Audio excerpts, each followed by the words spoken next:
Safi. Hiyo pesa tumepeana bila maandishi yoyote. Sawa.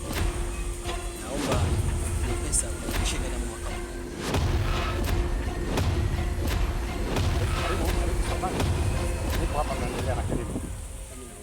Najua umekuja kwa ajili ya lile deni letu, si ndio? Ndio. Sasa bwana, mimi uwezo wa kulipa deni sina. Lakini nitakupa binti yangu. Nasemaje?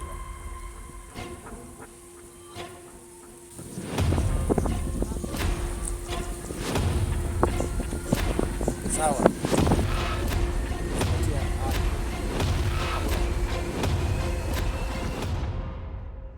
Siwezi kuelewa.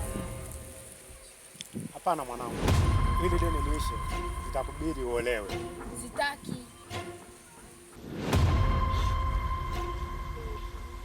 Mimi sikukuelewa naye sababu mwanaume mwenye mkubwa afu mimi bado mdogo, mimi tena ndoto zangu nataka kufanya hivi. Kubali kuolewa na yule bosi. Vinginevyo maisha yetu yatakuwa hatarini.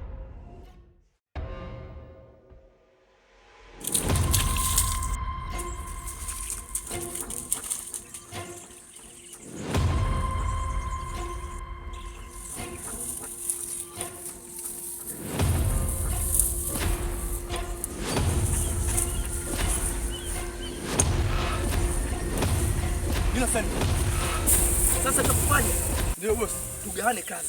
Ndio wewe pita huko na mimi nipite huko.